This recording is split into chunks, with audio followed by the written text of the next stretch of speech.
I saw a distressed plover hanging around the drain, and I just knew there had to be a baby in there.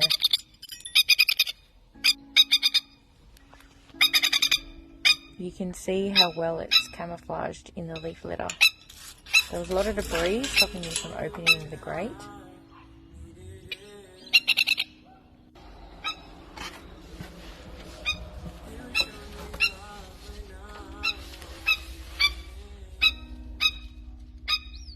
Oh, it's so cold.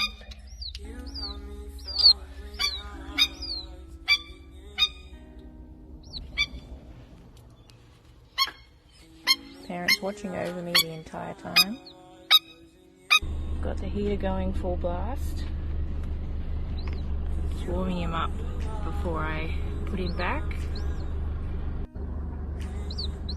Starting to look a little bit more lively now.